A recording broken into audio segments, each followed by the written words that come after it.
Hai guys, welcome back again to my YouTube channel. My name is Kevin Saile. Di YouTube channel ini teman-teman akan menemukan informasi menarik seputar cryptocurrency. So if trading crypto, make sure kalian subscribe channel ini. Teman-teman, welcome back again di Alts Update. Kali ini kita akan bahas satu koin yaitu Ethereum. Ethereum di sini mendominasi pergerakan market almost secara keseluruhan.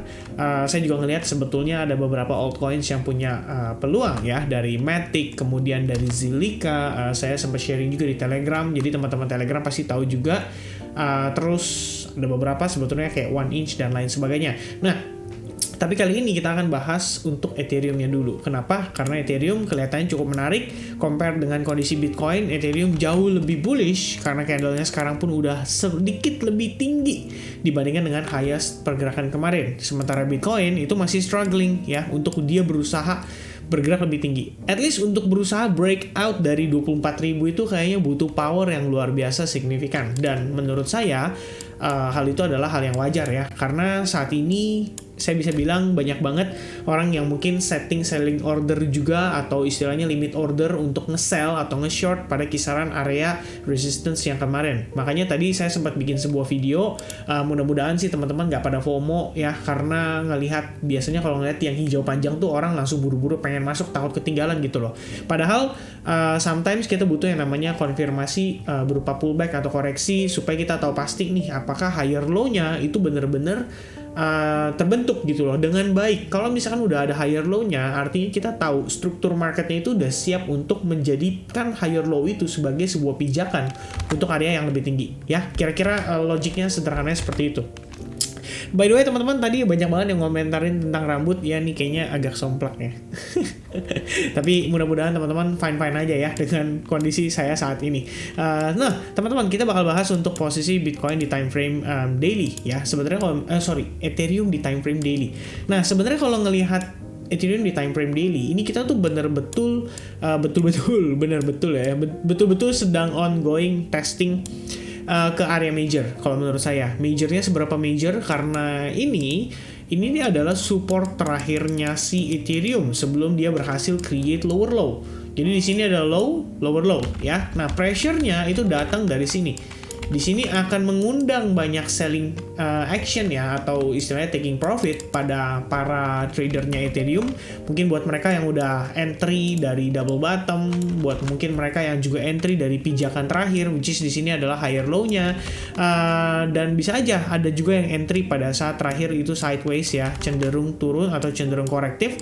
Karena kita bisa ngelihat itu sebagai sebuah potensi seperti maybe semacam bull flag pattern ya. Pasti kan ada typical trader yang trading based on pattern juga. Dan ngelihat ini itu sebetulnya legit banget untuk dimanfaatkan mereka gitu. Dan harusnya kalau mereka misalkan udah long dari bagian bawah, pasti ada yang tempting atau ada yang tergoda untuk mencoba taking profit dari range price saat ini. Dan ditambah lagi kalau misalnya teman-teman lihat, ini sebetulnya saya menggunakan Fibo extension, saya tarik dari wave 1 ke wave 2. Jadi kalau misalkan asumsi saya betul, dan mudah-mudahan sih salah ya, karena kalau misalkan saya betul, ini berarti mentok nih $18.40 tuh kemungkinan mentok gitu loh. Karena sebetulnya kalau misalkan di luar dari Fibo extension sendiri, let's say kita hilangkan ini, nah topnya itu sebetulnya areanya adalah di kisaran 19.22. Itu bakal menjadi area potensi target yang paling ideal untuk si Ethereum sendiri. Karena saat ini kalian bisa lihat Ethereum itu berhasil ngeflip ya, support yang ada di sini menjadi resistance sebelumnya, which is itu belum di flip, dan terakhir dia berhasil break dan mempertahankan area tersebut sebagai support. Nah ini kan bisa jadi sebuah pijakan guys. Nah, untuk a little bit higher price. Dan pertanyaannya adalah, kalau misalkan dibilang a little bit higher price, apakah ini udah lebih tinggi? Jelas banget. Karena ini adalah highest pergerakannya, maksudnya pergerakan tertingginya untuk si Ethereum. Terakhir kali kita mencapai angka ini itu adalah di tanggal 9 Juni 2023. Dan Juni itu sebelum market itu betul-betul di dump, which means kita sudah totally recovery ke sana, udah almost 100% atau bahkan lebih dari 100% karena sedikit lebih tinggi. Dan ya seharusnya Ethereum kita bisa katakan sudah sedikit create higher high gitu ya. Dan apakah di sini bisa memicu orang-orang untuk taking profit? Pasti itu sudah tidak perlu diperdebatkan lagi kalau menurut pandangan saya. Either yang taking profit itu retail atau para big fund atau para whales gitu. Nah, yang saya tahu adalah good newsnya pertengahan September itu kan rencananya akan ada the merge, dan ini adalah upgrade yang paling ditunggu-tunggu buat mereka yang percaya bahwa POS atau Proof of Stake itu bisa mensupport Ethereum at least ngeflip si Bitcoin dari segi market cap. Apakah itu pasti bisa terjadi? Kalau menurut saya belum tentu. Kita nggak ada yang tahu pasti, itu adalah masa depan. Kalau misalnya kita punya Doraemon, mungkin kita bisa masuk ke mesin waktu dan kita bisa ngelihat di masa depan. Nah, itu akan much better. Tapi masalahnya adalah kita nggak tahu pasti. Cuman yang saya tahu pasti adalah berdasarkan yang disampaikan oleh Vitalik Buterin. Jadi kalau teman-teman melakukan research dari segi fundamental, Vitalik sendiri menyampaikan waktu terakhir dia bilang the merge harganya terus ngepump. Itu dia bilang ini bahkan nggak seperti yang diekspektasi dia ya. Dalam arti harga yang di bayangan dia itu bisa jadi lebih tinggi, dan maybe that's a slightly good news buat kita. Cuman kalau misalnya kita ngelihat dari segi pergerakan, menurut pandangan saya sih, ini kita posisinya tuh udah lumayan overbought lah kita bilangnya ya.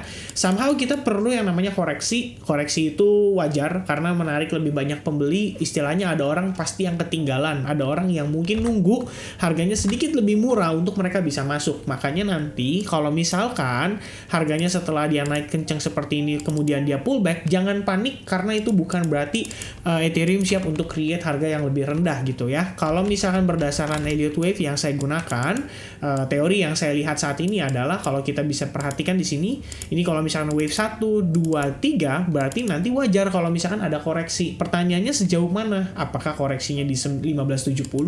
Apakah mungkin koreksinya di 1386 atau mungkin 1420 or even lower? Ngetes balik ke area resistance pada wave satunya, dan itu juga possible untuk terjadi. Kalau misalnya teman-teman pengen ngukur, juga bisa menggunakan yang namanya Fibonacci retracement. So, dia turun sampai $1.368 aja, itu baru 50% koreksi guys ya. Jadi kisaran 50 sampai 38,2%. Nah, golden ratio-nya itu berbarengan dengan area resistance yang sebelumnya terbentuk pada wave 1. Jadi kayak semacam confluence of support. Nah, tinggal kita cari tahu nih nanti tekanan sellersnya sejauh apa, sekuat apa. Kalau misalkan kencang banget, mungkin ya nggak menutup kemungkinan istilahnya kita bisa test back sampai ke area resistance di wave 1 ini ya. Itu setidaknya yang teman-teman harus pertimbangkan. Jadi kalau misalkan ditanya apakah Ethereum bisa lebih tinggi dari ini, menurut saya possible. Tapi apakah probabilitasnya tinggi? Jujur kalau menurut saya nggak terlalu. Kenapa? Karena bisa lihat juga dari segi volume, semakin lama semakin turun. Artinya yang masuk atau istilahnya order ticket yang mulai tercipta pada kisaran range price ini, itu harusnya semakin tipis. Kira-kira seperti itu ya guys ya. Nah, pada time frame hourly-nya sendiri, kita sempat analisis. Jadi early on today, pada siang hari ya, sebenarnya saya sempat sampaikan juga ke teman-teman di advance group. Bahkan sebelum dia breakdown kemarin, kita udah sempat antisipasi juga ya. Kelihatan di sini bahwa si Ethereum itu sempat ngebentuk semacam descending triangle pattern, dan itu terjadi pada pergerakan kemarin. Jadi kita sampaikan bahwa ada sebuah kondisi atau sebuah peluang di mana Ethereum itu bisa terpullback terlebih dahulu. Nah, sempat panik karena bukan panik sih, istilahnya sempat kita mungkin kaget gitu ya, dalam artian wah ini ternyata breakdown nih dari trend line-nya. Apakah di sini adalah proses retest ya, and then turun lagi lebih jauh, atau justru ini adalah finishingnya wave 4 ya. Balik lagi wave 4 itu, kalau misalnya saya sering bahas ya ke teman-teman, wave 4 itu kadang-kadang tricky. Kadang-kadang kita ngelihatnya kayak mungkin sedikit menipu, maybe extended sideways movement ya, dan lain sebagainya. Itu banyak banget faktornya. Dan yang pasti kalau misalkan kita lihat saat ini, seandainya dia sudah terpantul, ini harusnya ini sedikit gambaran yang saya perhatikan saat ini adalah kemungkinan Ethereum ini kita lagi masuk ke dalam ending diagonal Elliott Wave ya. Jadi kalau ini saya zoom in, kalian bisa lihat prosesnya wave 5 itu cenderung membentuk sebuah rising wedge channel, dan inilah ya harusnya ongoing proses ke wave 5. Jadi di sini wave 1, 2, kemudian 3, 4 dan mungkin 5 di sini ya.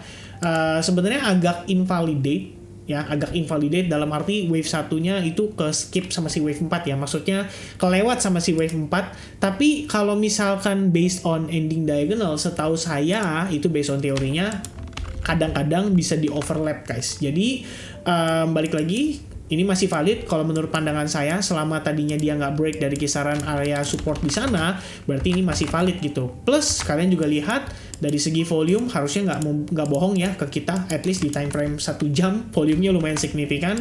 Paling challenge-nya itu adalah karena kita saat ini lihat di momentum indikator itu sudah mulai pada di area overbought, harusnya ada pullback dulu. Pullbacknya itu wajar terjadi untuk kita menjadikan ini sebagai pijakan. Maybe bisa ngebentuk semacam bull flag, maybe bisa ngebentuk semacam falling wedge pattern, or maybe simply ABC corrective pattern ya, sebelum dia naik lagi sampai ngetes maksimum opportunity yang bisa kita dapatkan pada si Ethereum, yaitu di kisaran 1920-an ya. Ini adalah area top di area yang tadi kita sempat sampaikan ke teman-teman sebelum saya tambah si Fibo extension-nya ya. Itu adalah pertimbangan untuk saat ini. Jadi buat teman-teman mungkin yang lagi ongoing posisi Ethereum, congrats, pasti udah profit banyak ya, karena mungkin ada entry long dari bawah juga, dan mungkin saat ini nggak ada salahnya sih untuk mempertimbangkan taking profit atau exit sebagian dari portion yang kalian punya gitu ya. Karena kita nggak bisa nebak pasti di manakah topnya akan berada. Cuman yang saya tahu adalah saat ini kita memasuki area atau zona resistance yang cukup major dan cukup strong. Tentu saja ini bisa jadi pertimbangan gitu. Mungkin sedikit tambahan aja, saya pengen kasih tahu bahwa Ethereum terhadap BTC di sini itu posisi sebetulnya dia lagi testing area yang majornya juga, dan sementara ini sih sudah mulai ke flip, sehingga dampaknya itu biasanya di BTC dominance-nya harusnya cenderung negatif ya. Wait a second. Nah, di sini ya BTC dominance-nya cenderung negatif, dan kita lihat dia semakin create lower low lagi nih guys ya. At least untuk time frame daily ini benar-benar tekanannya sih luar biasa ya. Dalam artian harusnya sih untuk altcoins akan punya potensi untuk bergerak bebas, nggak terlalu terikat sama kondisi pada si Bitcoin. Dan yang lebih menariknya lagi adalah kalau Bitcoin yang ngepump, BTC dominance-nya turun, itu biasanya altcoins naiknya 2 kali lipat. Kayak kalian lihat sendiri, Bitcoin di sini naik 2,4%, Ethereum-nya naik 7,4% ya. Untuk yang lainnya seperti BNB mungkin udah mulai kehilangan jatah ya, karena kemarin itu kan dia lumayan tuh di pumpnya sendirian. Terus kita naik sekitar 0,5%, XRP 2,7 bareng sama kayak si Bitcoin. Cardano sedikit lebih tinggi, 50%-an ya, sekitar 3,6%. Dan ya, satu lagi guys sebelum saya tutup, saya pengen kasih tahu ke teman-teman juga bahwa Ethereum kemarin itu based on perdagangan kontrak futures-nya for the first time in history, kalau nggak salah ya dari artikel yang saya baca, ini tuh mencapai all time high ya. Ini adalah volume tertinggi perdagangan futures contract untuk Ethereum di CME, yaitu Chicago Mercantile Exchange, dan luar biasa banget. Berarti Ethereum saat ini peminatnya sangat banyak ya. Jadi buat teman-teman yang mungkin nge-hold Ethereum juga pada spot account-nya, tentu saja pertimbangkan yang tadi saya sempat sampaikan ya. Hopefully proses Ethereum masih bisa sekali lagi naik ke atas sampai di kisaran sekitar $1.926. Jadi bisa exit dalam kondisi maximum profit. I think that's it teman-teman. Thank you so much for watching this video. I hope you guys enjoy the content dan informasi yang saya sampaikan. Sampai ketemu lagi di update berikutnya. God bless everyone and have a nice day. Cheers. Goodbye.